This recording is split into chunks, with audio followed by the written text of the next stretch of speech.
कभी सोचा है कि हमारे चारों ओर की ये जो दुनिया है ये आखिर बनी किस चीज से है? आज हम इसी सवाल का जवाब ढूंढेंगे। हमारे आसपास के पदार्थ इस चैप्टर की पूरी दुनिया को एक्सप्लोर करेंगे और इसके सारे राज खोलेंगे। मतलब एक ही बार में पूरा चैप्टर खत्म। तो चलिए देखते हैं कि आज हम क्या क्या कवर करने वाले हैं। ये रहा हमारा रोड मैप। हम बात करेंगे कि पदार्थ क्या है, उसके कणों की दुनिया कैसी है, ठोस, द्रव और गैस के बारे में जानेंगे। ये भी देखेंगे कि पदार्थ अपनी अवस्था कैसे बदलता है और आखिर में वाष्पीकरण को समझेंगे। तो चलिए शुरू करते हैं सबसे पहले और सबसे बुनियादी सवाल से। जरा सोचिए, आसमान में चमकते तारों से लेकर समुद्र के किनारे रेत के कणों तक, इन सब में आखिर कॉमन क्या है? सुनने में अलग अलग लगें, पर इन सब के लिए साइंस में एक ही नाम है, और वो नाम है पदार्थ या मैटर। देखिए, वैज्ञानिक कहते हैं कि कोई भी ऐसी चीज जो जगह घेरती है, मतलब जिसका वॉल्यूम हो और जिसमें मास यानी द्रव्यमान हो, वो पदार्थ है। सीधी सी बात है। जिस हवा में हम सांस लेते हैं, जो खाना हम खाते हैं, पानी, पत्थर, सब कुछ, लिटरली सब कुछ पदार्थ है। ठीक है, तो ये तो समझ आ गया कि पदार्थ क्या है, पर अब सवाल ये उठता है कि ये अंदर से कैसा दिखता है। चलिए थोड़ा और गहराई में उतरते हैं और पदार्थ की इस अदृश्य दुनिया को समझने की कोशिश करते हैं कि ये असल में बना कैसे है। देखिए, बहुत लंबे समय तक दो तरह की सोच थी। एक स्कूल ऑफ थॉट मानता था कि पदार्थ लकड़ी के एक टुकड़े की तरह कंटिन्यूअस होता है, मतलब एकसार, और दूसरा मानता था कि ये रेत की तरह छोटे छोटे कणों यानी पार्टिकल्स से मिलकर बना है। यह सवाल बड़े बड़े थिंकर्स को परेशान करता रहा, लेकिन मजे की बात यह है कि एक बहुत ही सिंपल सा एक्सपेरिमेंट इस पूरी बहस को खत्म कर देता है। इसको ऐसे समझिए, एक ग्लास पानी लिया, उसमें पानी का लेवल मार्क कर दिया। अब उसमें 1 चम्मच नमक या चीनी घोल दी। नमक तो घुल गया, गायब सा हो गया, लेकिन पानी का लेवल वो तो बढ़ा ही नहीं। ऐसा कैसे हो सकता है? इसका जवाब बहुत सिंपल है। इससे यह साबित होता है कि पानी के कणों यानी पार्टिकल्स के बीच में खाली जगह होती है, और नमक के कण इतने छोटे होते हैं कि वो उस खाली जगह में जाकर फिट हो जाते हैं। बस पानी का लेवल इसीलिए नहीं बढ़ता। अच्छा, तो ये तो पक्का हो गया कि पदार्थ कणों से बना है, और ये भी कि वो बहुत छोटे हैं। पर कितने छोटे? क्या हम अंदाजा भी लगा सकते हैं कि वो असल में कितने छोटे हो सकते हैं? इस एक्सपेरिमेंट को देखिए, ये कमाल का है। अगर हम पोटेशियम परमैंगनेट के सिर्फ 2-3 दाने, मतलब क्रिस्टल्स लें और उसे 1000 लीटर पानी में घोल दें, तो पूरा पानी रंगीन हो जाता है। और अगर हम उस रंगीन पानी में से थोड़ा सा लेकर और साफ पानी में मिलाएं, तो वो भी रंगीन हो जाता है। ये हम करते जाएं, तब भी रंग हल्का होता जाएगा, पर गायब नहीं होगा। इसका मतलब क्या हुआ? इसका मतलब है कि उन छोटे से 2-3 दानों में ही लाखों करोड़ों पार्टिकल्स थे। मतलब ये हमारी सोच से भी कई ज्यादा छोटे हैं। चलिए अब कणों की एक और खासियत देखते हैं। एक बहुत ही कॉमन ऑब्जर्वेशन है, गर्मा गर्म खाने की खुशबू, मान लीजिए समोसे की, दूर तक आ जाती है। लेकिन अगर वही खाना ठंडा हो तो उसकी महक के लिए बिल्कुल पास जाना पड़ता है। ऐसा क्यों होता है? सारा खेल मोशन का है, गति का। पदार्थ के जो कण होते हैं ना, वो कभी शांत नहीं बैठते। वो लगातार घूमते रहते हैं, कंटिन्यूअसली मूव करते रहते हैं। और जब खाने को गर्म किया जाता है तो इन कणों की एनर्जी बढ़ जाती है और वो और भी तेजी से भागने लगते हैं।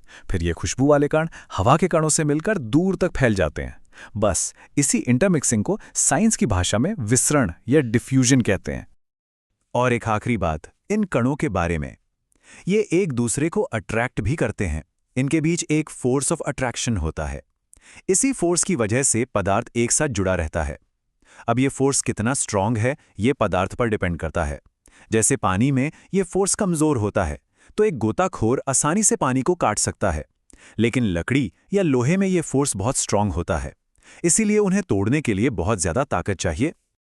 तो बस पार्टिकल्स की यही 3 कैरेक्टरिस्टिक्स, कि उनके बीच स्पेस होता है, वो लगातार मूव करते रहते हैं और वो एक दूसरे को अट्रैक्ट करते हैं। इन्हीं 3 बातों से हमें पदार्थ की 3 मेन स्टेट समझ में आती हैं: सॉलिड, लिक्विड और गैस, मतलब ठोस, द्रव और गैस। अब जरा इन तीनों स्टेट्स को कंपेयर करके देखते हैं। इस टेबल से सब कुछ क्रिस्टल क्लियर हो जाएगा। ठोस में कण कैसे होते हैं, द्रव में कैसे और गैस में कैसे, और इसी वजह से उनका शेप, वॉल्यूम और कंप्रेसिबिलिटी कैसे अलग अलग होती है। तो क्या ये स्टेट्स ऑफ मैटर फिक्स्ड होती हैं? नहीं, हम एक स्टेट को दूसरी में बदल सकते हैं, जैसे बर्फ से पानी और पानी से भाप। तो चलिए अब यही समझते हैं कि पदार्थ अपनी स्टेट चेंज कैसे करता है। बर्फ का एक टुकड़ा लीजिए। जैसे ही उसे गर्मी मिलती है, उसके पार्टिकल्स तेजी से वाइब्रेट करने लगते हैं और फिर एक खास टेम्परेचर पर पहुंचकर यानी 0 डिग्री सेल्सियस पर इन पार्टिकल्स को इतनी एनर्जी मिल जाती है कि वो अपने फिक्स्ड पोजीशन को छोड़कर एक दूसरे पर फिसलने लगते हैं और बस ठोस बर्फ द्रव यानी पानी में बदल जाती है। इसी पॉइंट को मेल्टिंग पॉइंट कहते हैं। पर यहाँ एक मजेदार चीज होती है। जब तक सारी बर्फ पिघल नहीं जाती, टेम्परेचर 0 डिग्री सेल्सियस पर ही रुका रहता है, चाहे हम उसे कितनी भी हीट देते रहें। ऐसा क्यों? क्योंकि वो सारी हीट एनर्जी टेम्परेचर बढ़ाने में नहीं, बल्कि बर्फ के पार्टिकल्स के बीच के फोर्स ऑफ अट्रैक्शन को तोड़ने में खर्च हो रही है। इसी छिपी हुई हीट को कहते हैं लेटेंट हीट, यानी गुप्त ऊष्मा। कुछ सब्सटेंसेस तो और भी इंटरेस्टिंग होते हैं। वो सॉलिड से लिक्विड बनने की स्टेज को स्किप ही कर जाते हैं और सीधे सॉलिड से गैस बन जाते हैं। इस प्रोसेस को कहते हैं सब्लिमेशन, हिंदी में ऊर्ध्वपातन। इसका सबसे बढ़िया एग्जाम्पल है ड्राई आइस, जो कि सॉलिड कार्बन डाइऑक्साइड होती है, या फिर कपूर, जो सीधा ठोस से गैस में बदल जाता है। तो हमने देखा कि हीट करने पर बॉइलिंग पॉइंट पर पहुंचकर कोई लिक्विड गैस में बदलता है। लेकिन क्या स्टेट चेंज करने के लिए हमेशा बॉइलिंग जरूरी है? नहीं, एक और प्रोसेस है जो हर वक्त हमारे आसपास हो रहा होता है, और वो है इवैपोरेशन, यानी वाष्पीकरण। ये इवैपोरेशन ही है जिसकी वजह से गीले कपड़े सूख जाते हैं या बारिश का पानी अपने आप गायब हो जाता है। ये एक सरफेस फिनोमेना है, और इवैपोरेशन की स्पीड कुछ चीज़ों पर डिपेंड करती है। जैसे सरफेस एरिया जितना ज़्यादा होगा, इवैपोरेशन उतना तेज़ होगा। तापमान बढ़ाने पर, हवा की गति बढ़ाने पर भी ये तेज़ होता है। और हाँ, हवा में नमी यानी ह्यूमिडिटी कम होने पर भी इवैपोरेशन फास्ट होता है। और इवैपोरेशन का एक बहुत ही कूल इफेक्ट भी होता है, कूलिंग। जी हाँ, वाष्पीकरण से ठंडक होती है। कभी हाथ पर पेट्रोल या सैनिटाइजर गिराए, कैसा ठंडा ठंडा लगता है ना? वो भी इवैपोरेशन की वजह से ही होता है। होता यह है कि इवैपोरेट होने के लिए लिक्विड पार्टिकल्स को एनर्जी चाहिए होती है, तो वो ये एनर्जी अपने आसपास की सतह से ले लेते हैं। जैसे जब हथेली से एसीटोन इवैपोरेट होता है, तो वो हथेली की गर्मी सोख लेता है, जिससे हथेली ठंडी महसूस होती है। बिल्कुल यही प्रिंसिपल हमारे शरीर में भी काम करता है। जब हमें पसीना आता है और वो इवैपोरेट होता है, तो हमारी बॉडी कूल डाउन होती है। इसीलिए तो गर्मियों में कॉटन के कपड़े पहनने की सलाह दी जाती है। तो ये थी पदार्थ की पूरी कहानी, उसके फिजिकल वर्ल्ड का एक टूर। हमने देखा कि पदार्थ कणों से बना है, उसकी स्टेट्स क्या हैं और वो कैसे बदलती हैं। बेसिकली इस चैप्टर के जितने भी इंपॉर्टेंट कॉन्सेप्ट्स थे वो सब हमने कवर कर लिए हैं।